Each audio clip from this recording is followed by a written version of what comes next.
ძალიან დიდი მადლობა მოსვლისთვის.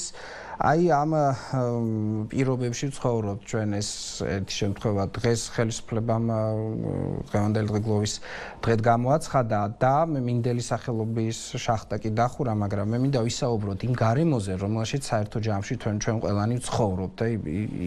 რა ცვლილებების მომტანი შეიძლება იყოს, ასე ვთქვათ, ხელისუფლების ფორმალური თუ ნაწილობრივი ცვლა.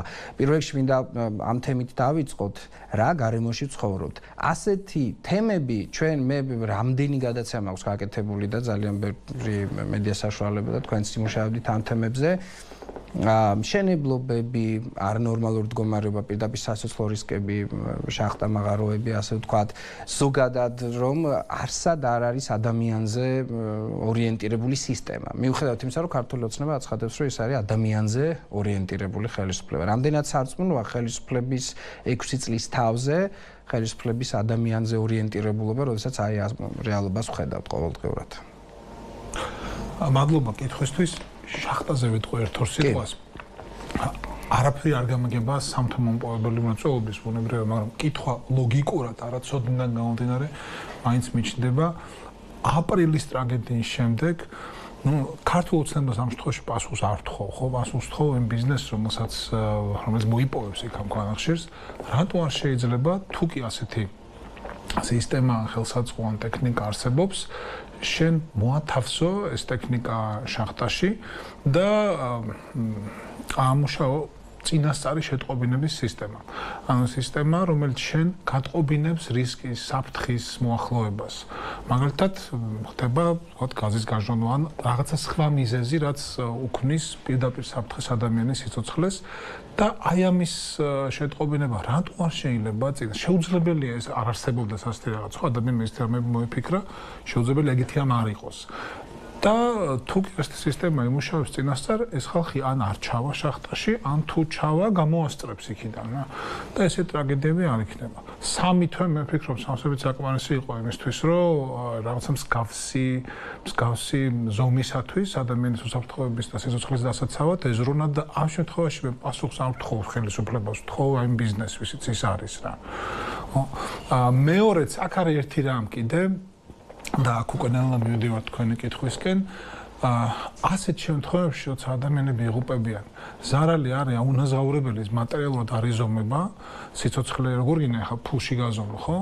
და ამის მიუხედავად მაინც შეიძლება მოითხოვო მრავალ მილიონიანი ან მრავალ 100.000-იანი ზარალი, იმიტომ რომ შენ დაკარგი ოჯახის მარჩენა, დაკარგი შენთვის. დავით, მქონდა გადაცემა, სადაც იყვნენ იმ დაზარალებულების ოჯახის წევრები, რამდენიმე წლის წინ, რომ აქ ხო არის ესეთ ფორმალური მრავალფეროვნება ხოლმე, მე ის რაღაცა შეპესე კეთდება, სხვა შეპესე მემკვიდრეობით არ გადასდის, იყიდება ხოლმე ესეთი კომპანიები და მემკვიდრეობით ვალდებულებები არ გადასდით და ათეულობით ლარზე იყო, ზუსტად თანხა არ მახსოვს, მაგრამ რამდენიმე ათეული ლარი იყო, ათეული, ანუ 100 ლარამდე, ათო 100 რაღაც ფარგლებში და ასე ვთქვათ, მემკვიდრე კომპანია შეისყიდა ის კომპანია, რომელიც პირობებშიც დაიხოცა ხალხი ან დაზარალდა ისე რომ შრომის უნარო გახდა.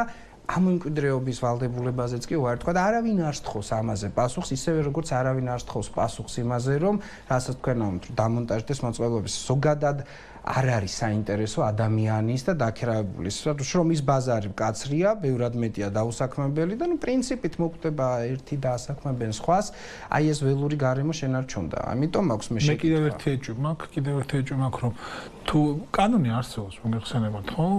მაგრამ თუ კი ასეთ შემთხვევაში უნდა აღიძრას და აღიძრება ხოლმე კიდე სიცოცხლის სამართლის საქმე, ადამიანის სიცოცხლის მოსპობა მოხდა იურიდიულ ენაზე თუ ვიტყვით, ხო? მე ეს სიცოცხლის სამართლის საქმე სად მიდის? ბოდიშს ვთხოვ ჟარგონისთვის, მაგრამ სერიოზული ეჭვი მიჩნდება, ეჭვი მხოლოდ მეტი არაფერი, რომ კომპანიასა, ბიზნესს ერთიფრო და პროკურატურას შორის არის გამაზულია ეგ საქმე, ბოდიშ ჟარგონისთვის. საიმისოთ, რომ ეს არ გამოიძიონ, ბრალეული არ გამოვლინდეს და ახლა მსხვერპლს მაინც არაფერი ეშველება და დარჩეს ყველაფერი ისე. კარგი, რაც შეეხება თქვენ კითხვას, როგორ გარემოში ცხოვრობთ, ჩვენ ისედაც ცხოვრობთ არაუსაფრთხო გარემოში, ხო? და დიდი მასშტაბით არაუსაფრთხო გარემოში საქმე ეხება არა მხოლოდ პიროვნული დაუცველობის შეგრძნებას, არამედ სახელმწიფოებრივი დაუცველობის შეგრძნებას, როცა იცი რომ ხო ოკუპირებულია შენი ქვეყნის დიდი ნაწილი და მტრის ჯარი გიყენია, ამდენიმე ათეულ და შემდეგ ასეულ კილომეტრში. ნუ პრინციპში ვიღაცისთვის სრულიად ახლოს ორნაბიტში დგას ეს მტრის ჯარი. ბუნებრივია ეს წარმოშობს დაუცველობის და უსაფრთხოების მოკლების განცდას და ამ შემთხვევაში ჩვენი შეკითხვები და პრეტენზიები მიემართება ხელისუფლებასაც, რა შურება ის რომ ჩვენ დაცულობის განცდა გაგვეზარდოს. რაც მე მგონი ბევრს ვერაფერს, იმიტომ რომ თუ ავიღებთ შიდა ქართლში ოკუპირებულ ტერიტორიას, ნუ ჩვენ ხედავთ იქ რომ ეს ხან მოცოცავს ეს საზღვარი და ბორდერიზაციის პროცესი მიდის თითქმის უწყვეტად და არ ვიცით საქართველოს ხელისუფლების პასუხი ამაზე, უბრალოდ ვერ ხედავთ ამ პასუხს და ნუ ალბათ არც არსებობს ეს პასუხი ხან და უყურებთ.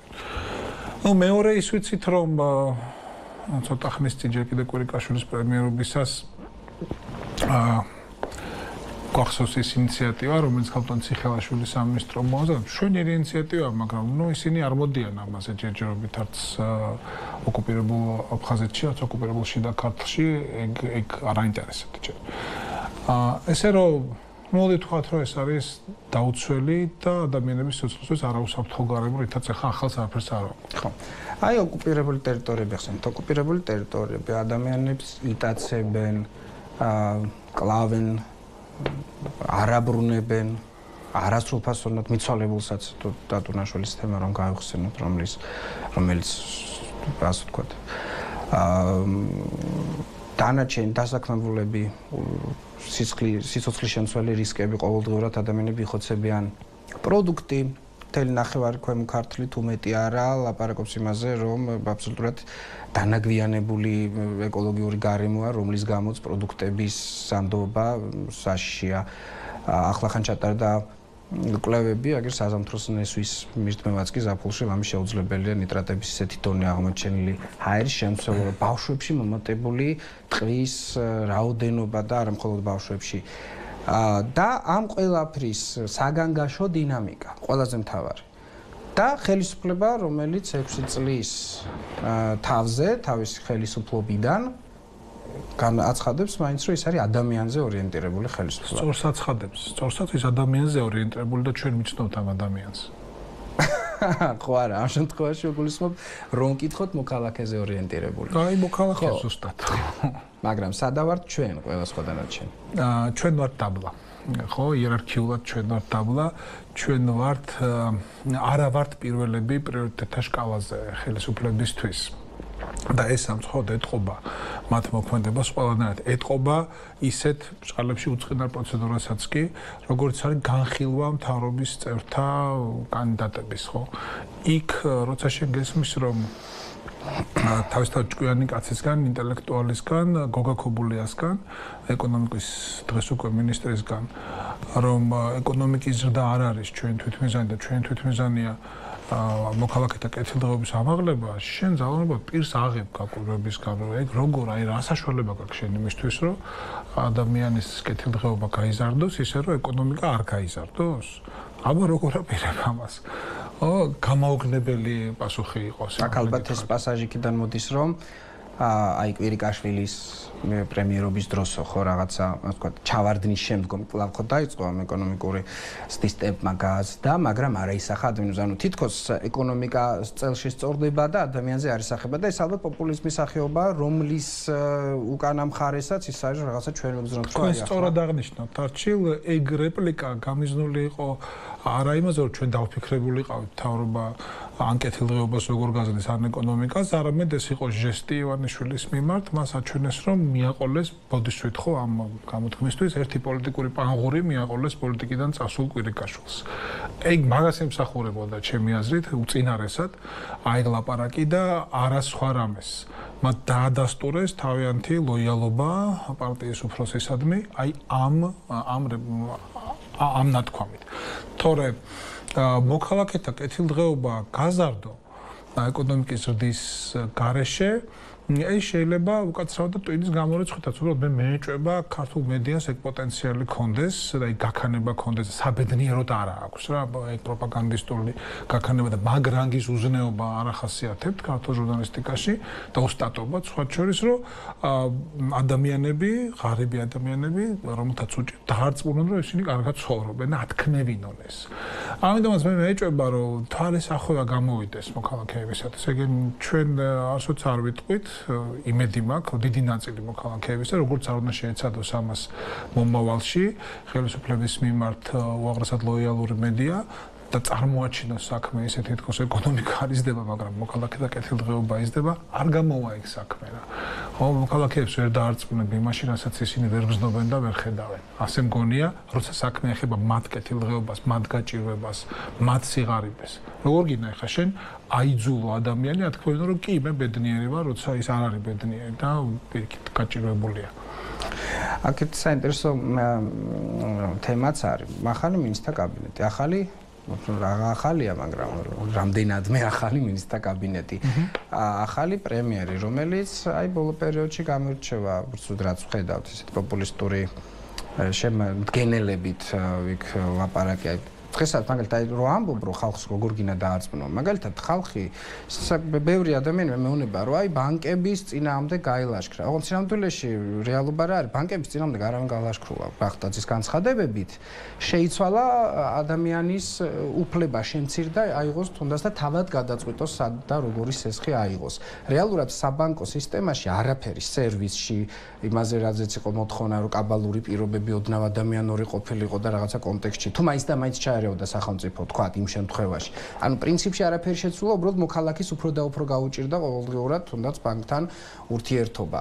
აი ახლაც თქვათ იგივე დღევანდელი პრემიერის დღევანდელი გამოსვლა იქ ასეთ დროს როცა სამხელა ტრაგედია ისედაც თავისთავად პრემიერის განცხადება არ სჭირდება უნდა დროებით გამოძიების დასრულებამდე თავისთავად იხურებოდეს ხომ აი როდესაც ვხედავთ რომ პრემიერი რეალურად გამოდის ისეთი პოპულისტური მდგენელებით და რაღაც ნაწილი მაინც ირეკლება ხალხში მას უთვლიან ამას რაღაცა დადებით ტონალობად რამდენ ხან შეიძლება ეს გაყვეს და რა მოლოდინები შეიძლება გქონდეს რომ ეს პრემიერი თუკი პერსონიფიცირებული ანუ მინისტრთა კაბინეტი არსებითად კარგი ყავდა ლოგიკა ასეთია ხო იმიტომ რომ მხოლოდ 3 ადამიანი შეიცვალა მაგრამ პრემიერი ყავდა ძალიან ცუდი კარგი პრემიერით შეიცვალა და აი ეს პრემიერი როგორც მოქალაქის რის იმედებს გაძლევთ ეგ შეიძლება გაგრძელდეს ზუსტად იმდეხანს რამდენხანსაც მოქალაქეებს შერჩებათ უნარი დაუჯერონ სიტყვებს და არა საქმეებს.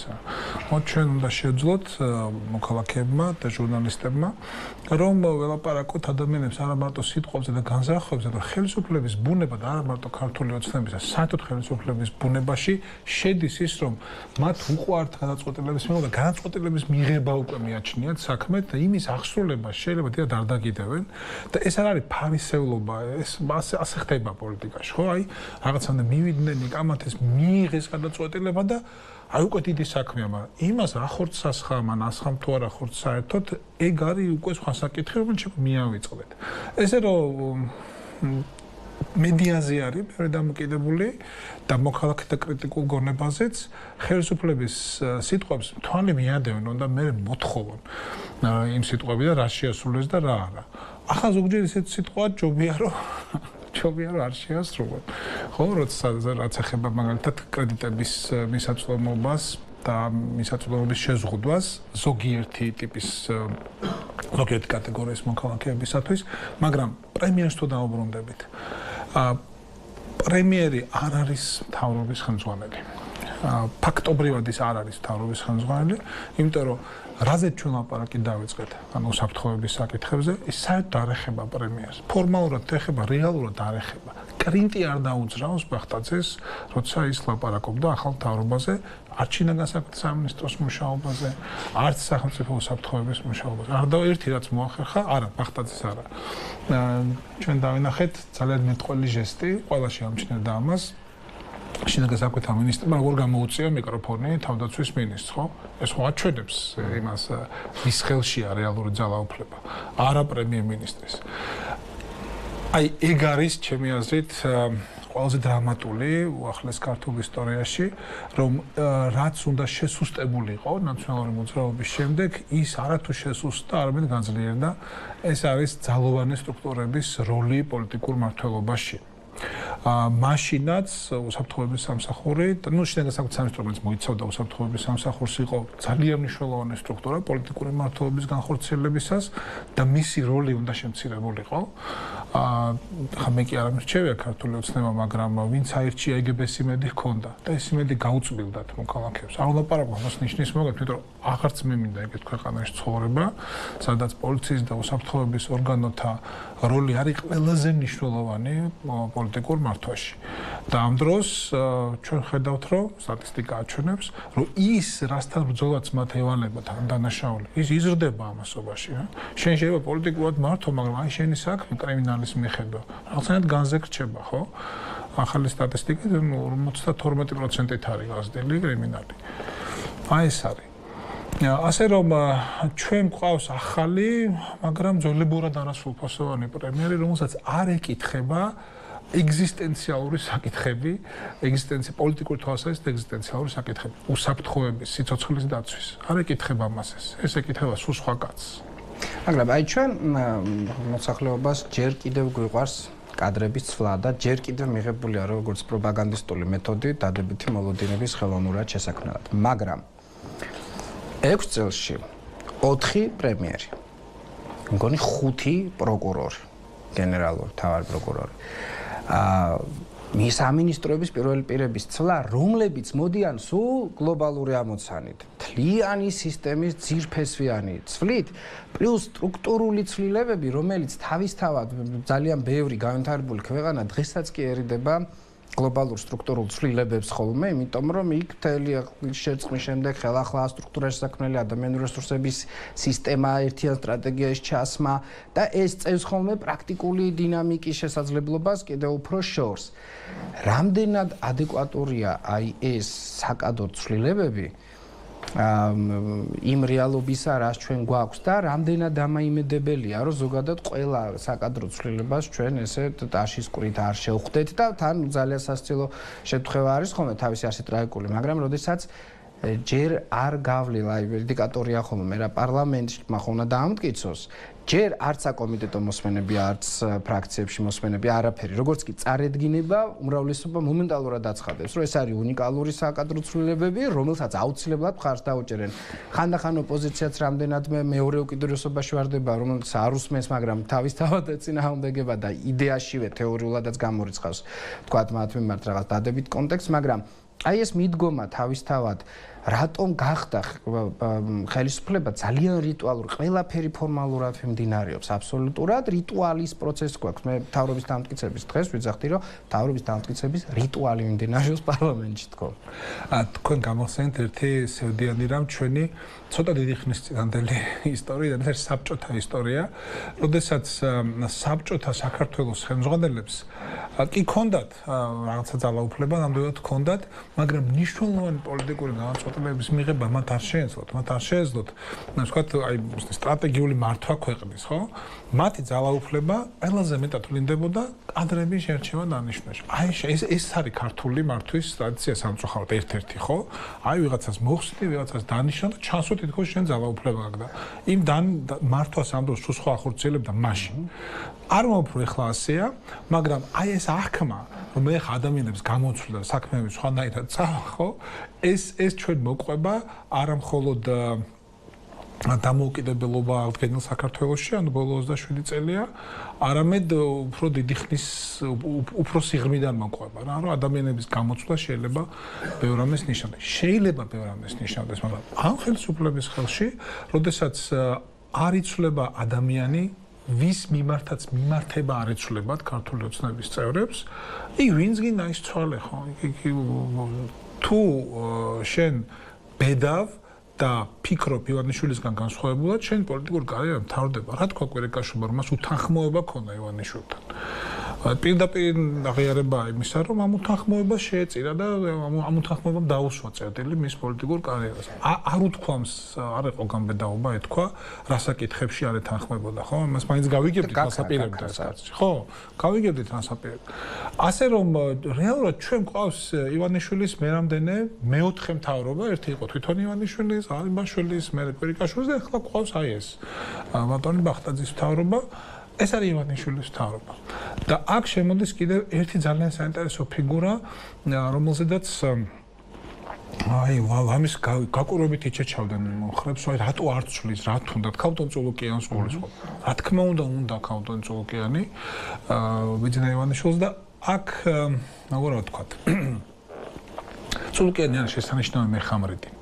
როდესაც მოქალაქეები ან პოლიტიკოსები ან არასამთავრობო ორგანიზაციები ბრაზობენ წულუკიანზე, ისინი ბრაზობენ, აკრიტიკებენ მას, მიაჩნიათ თუ რაღაცების გამასახიერებლად იქ დავუშვათ წყენის, ბოღმის და ასე შემდეგ. იმ გონია რომ ეს არის ბიძინა ივანიშვილის მეხამრიდი. მოქალაქეების უკმაყოფილება ეს დიდი ნაწილი წარიმართება მისკენ და მათ ამ დროს ავიწყდებათ კაცი, რომლის ხელშიც არის წულუკიანის და ყველა მთელი მთავრობა. მოქალაქეების რისხვა, უკმაყოფილება, კრიტიკა აკლდება ივანიშვილს და მიდის წულუკიანთან. ის ამას იტანს. ის არის შეუცვლელი ფიგურა ამ მხრივ. ჩემი დაკვირვებით ის არის ბიძინა ივანიშვილის ეს ვთქვათ ქალური ჰიპოსტასი, ხო? მაგრამ აი საერთოდ ჯამში სამთავრობო ცვლილების ლოგიკა რამდენად გასაგები გახდა მაგ შეთვის როგორც მოქალაქისთვის, როგორც ჟურნალისტისთვის ვიცი როგორ ახსნი, მაგრამ საზოგადოების მოთხოვნა იყო ძალოვანი უწყებების მიმართ ცვლილებაზე. სამოქალაქო სექტორის ძირითადი წამყვანი თემატური არასამთავრობო ორგანიზაციების მოთხოვნაც იყო ძირითადად უწყებრივ, რა თქვა, ძალოვანი უწყებების მხრივ. ქართული ოცნების, ასე ვთქვათ, შეფუთული ცვლილება ეკონომიკისკენ, ეკონომიკურ პოლიტიკას უკავშირდებოდა. საერთო ჯამში რა მივიღეთ? ძალოვანი უწყებები უცვლელ მდგომარეობაში, მათ შორის მართლმსაჯულების ერთ-ერთი ყველაზე საკვანძო ტრაგედია, რომელიც ჩვენ ძალიან დიდი ხანია სრულიად შეუმდგარი გვაქვს ამ ქვეყანაში და ეკონომიკური პოლიტიკა, რომელიც ფორმალური სახე იყო ცვლილებისა, ახალმა პრემიერმა და ეკონომიკურმა ჯგუფმა დადებითად შეაფასეს, წარმატებულ ეკონომიკურ პოლიტიკად მონათლეს. აი მთელი ლოგიკა დაშლილია. რა ცვლილება იყო? თუკი არც მართლმსაჯულების იმედები გაშდებოდა, თქვათ, მე არ მაქვს პიროვნული განწყობა არც წულუკიანზე, არც ანჩეზე, მაგრამ იდეას ვამბობ. თუკი გახარია მხოლოდ რიტორიკის დონეზე დარჩებოდა და ეს რიტორიკა ჯერჯერობით კვებავს ბევრს, რომ ის რიტორიკა მოსწონთ, თავდაცვის მინისტრი საერთოდ არაფერი შეეხო უსაფრთხოების სამსახურს. აბსოლუტურად არაფერი არ შეეხო, სადაც ძალიან დიდია პრეტენზია, მართალია ეს დახურული უწყება, სადაც ჩვენ ისე ვთქვათ ვარაუდებით თუ ხელმძღვანელობთ, მაგრამ კარგად ვხედავთ, რომ გაჟღენთილია სუსით, მთლიანი, ყველა დარგი, ყველა სფერო და ასე შემდეგ და იმის ნაცვლად, რაზეც უნდა მუშაობდეს, მუშაობს ყველა სხვა დანარჩენზე და პიროვნებებზე და ასე შემდეგ. აი რა ლოგიკაა იმაში, რაც მოხდა და იგივე თუ არის ლოგიკა შენთვის მთავარი პროკურორის ცვლილებაზე. საბოლოო ჯამში თუ ყველაფერი იგივე დარჩა, რითი იყო ცუდი შემსრულებელი შოთაძე და რითი იქნება კარგი შემსრულებელი თადუმაძე. შოთაძემ უბრალოდ ამოწურა თავი და მისი გაჩერება აღარ შეიძლებოდა სარალიძის საქმის გამო და გულზახილოდ დავიდოთ სარალიძის საქმე გახდა საბაბი შეიძლება უკმარისი თუ არ იყოს, მიზეზი გახდა ამ ცვლილებების. ეს იყო მცირე უკან დახევა ხელისუფლების მხრივ სიტუაცია გაამწვავა საზასარალიძის პროტესტმა. და როდესაც მოდის ახალი პროკურორი და აცხადებს, რომ დიდი გამოწვევებია სამართლიანობის აღდგენის თვალსაზრისით, აი ეს არის ნომერი 1 გამოწვევა მისთვის დღეს. თქვენც ნახავდით თადუმაძის სიტყვებს, რაც ეს ლაპარაკობს, რომ 52000 საქმეზე მეტი არის პროკურატურაში შესული, რომელიც აი იმ წლების ნაციონალების მმართველობის წლების სამართლიანობის აღდგენას ითხოვს და პრინციპში გენერალური პროკურორის კანდიდატი, რომელსაც დღეს რა თქმა უნდა დაამტკიცებენ ამ თანამდებობაზე, აღიარებს, რომ შეუძლებელია ამდენ საქმეს თავი გაართვას პროკურატურამ, რომ არ გამოვა ეს საქმე, ანუ 52000 საქმეში შენ საქმეს ვერ მოასწრებ განიხილო კვალიფიციურად და ყველაში აღადგინო სამართლიანობა თუ ის აღსადგენია. მაგრამ მას ხელის გულზე უდეს მთავარი საქმე, რის გამოც ის მოვიდა ეს გამოცმას ბედმარიც გაუღიმა ირონიულად თუ ნამდვილად მოვიდა გენერალური პროკურატურის თანამდებობას. ეს სარალიძის საქმე. აი ამ ერთი ადამიანის მიმართ სამართლიანობის აღდგენა არის უწინარესი ამოცანა. მე არ ვაკნინებ სხვებს, მაგრამ ხელისუფლების ცვლილება მოყვა ამ ამბავს. ქართული ოცნება აღმოჩნდა ოსტატი მოკლევადიან განმუხტვებში. ის ხვდება, როდის იზრდება ტემპერატურა საზოგადოებაში და რა ინსტრუმენტები შეიძლება დაუპირისპიროს ამ ტემპერატურის ზრდას. და ეს ერთ-ერთი ინსტრუმენტი იყო მთავრობის ნაწილობრივი განახლება. მეტი მართლა რა გინდა, ხო? ითხოვდნენ მთავრობის გადადგომას მაშინ, ბატონი სარალიძეც ითხოვდა, გადადგა ეს მთავრობა რა. ეს მოხდა. განმუხტვა მოხდა და მე სიმართლე ვთქვათ, სულაც არ მინდა რომ ადამიანებს, ვინც გულშემატკივრობდნენ ზაზა სარალიძეს, დაავიწყდეთ ის რისთვის გულშემატკივრობდნენ. იმიტომ ჩვენ რა ვნახეთ? ჩვენ ვნახეთ ფანტასტიკური არაკომპეტენტურობა ადამიანებისა, რომელთაც ეს საქმე გამოსაძიებლად ებარათ. გინდა პროკურორის, გინდა პოლიციელების, რომლებიც ბოდიშს მოვითხოვ მაყურებლის წინაშე ამ სიტყვისთვის, რას ბლუყუნებდნენ ხანდახან, ხო? ძნელი გასაგები იყო რა. და ეს იყო, ასე ვთქვათ, კიდევ ერთი ბოდიში, რაღაცა ვირეშმაკული თავგზის აბნევა ჩვენთვის, მაყურებლებისთვის, რომ ვითომ რაღაცა საქმე რთული და ჩახლართულია, ხო? თუ იყო, აი ალალი არაკომპეტენტურობის თუ სამე სხვა მძიმე სიტყვა არ ვიხმაროთ ალალი არაკომპეტენტურობის გამოხატულება ამას დიდი მნიშვნელობა არ აქვს რა თავარია რომ ჩვენ დავინახეთ ადამიანები რომელთაც წარმოუდგენელია ევალოთ სისხლის სამართლის საქმის გამოძიება ერთი მხრივ და მეთვალყურეობა ამ საქმის გამოძიებას აი ეს არის ნომერ 1 გამოწვევა გენერალური პროკურორისთვის და ეს არ უნდა დაავიწყოს მას საზოგადოებამ თუ ეს არის საზოგადოება ქმნის რაიმე ილუზიას რომ ცვლილების მიზანი რაც იყო ამ ცვლილებით შესრულება. აქაც რიტუალი იყო, როგორც კი თადუმაძის გვარი გაჩნდა ცელსიაში, ვინცაც მთავარ პროკურორს. ყველა მიხვდა რომ ეს იქნება. ხო, და ასეც არის. სხვა ჩვენს კაი გამახსენეთ.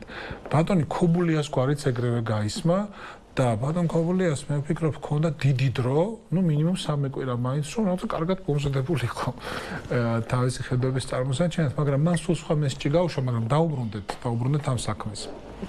ხო, თადუმაძეზე ვერ იტყვი, ხა ეს არაპროგნოზირებადი იყო და მოდი გულზე ხელი დავით, ახლა არავის არ ქონია ილუზია, რომ ეგ არასამთავრობო ორგანიზაციების კანდიდატი გავიდოდა გენპროკურორად. ეგ საქართველოში ვერ მოხდება და არც ხდებოდა რა.